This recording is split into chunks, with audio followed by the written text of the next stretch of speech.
Before I speak about TPP, I think it's probably a good idea to say a few words about Mars, because historically we've been a quiet company, as I like to say.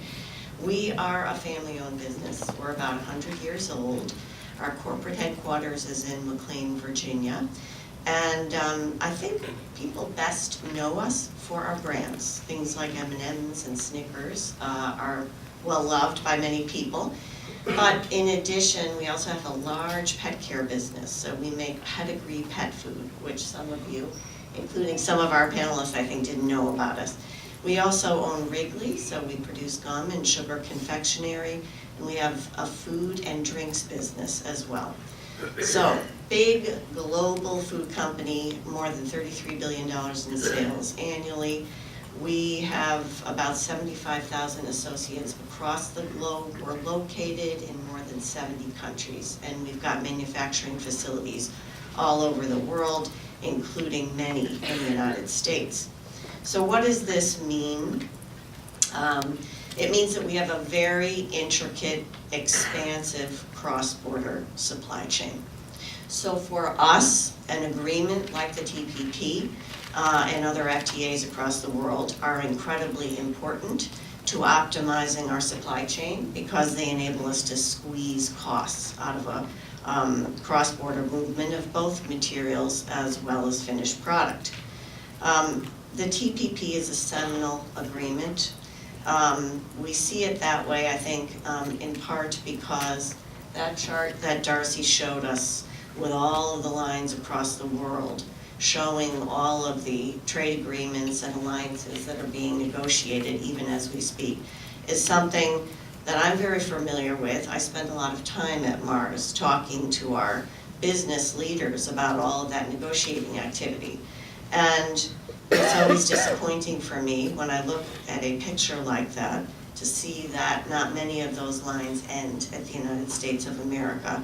And I am thrilled now to be analyzing and describing to our business leaders this huge agreement with all of these partners that does include the United States. So bravo to Darcy and her team. Our particular focus in the TPP agreement has been on market access. We have had particular interests. For one thing, because of our pet food business in the United States and our interest in exporting to Japan, we were very focused on a couple of tariff lines for high-protein pet food in Japan's tariff schedule. And I am thrilled to say that Darcy and her very able team of agricultural market access negotiators landed us immediate duty-free treatment for high-protein pet food exported from the States into Japan. And our Japan business couldn't be more thrilled about that outcome. So thank you, Darcy. In addition, we look at this agreement in terms of the import side, imports into the United States. So we have a chocolate and sugar confectionery business inside the United States. We manufacture here.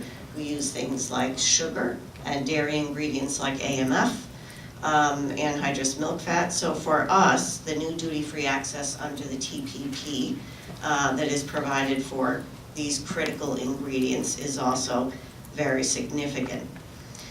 Finally, I'm going to join others in highlighting the SPS provisions in the agreement.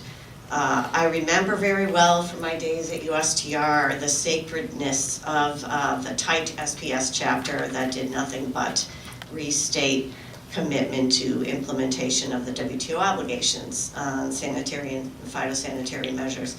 And I will tell you, from my Mars perch, I spend probably 75% of my time addressing what I call regulatory issues that are in large part SPS matters.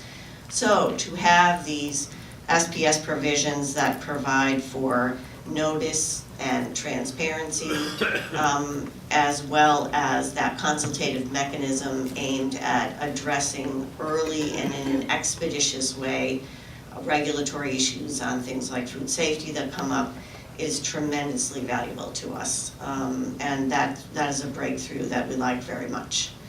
But let me close by saying that I think I have an intimate knowledge of the challenge that lies before the administration in moving this agreement through the United States Congress, and Mars looks forward to working shoulder to shoulder with the administration and other companies to try to make the TPP enter into force.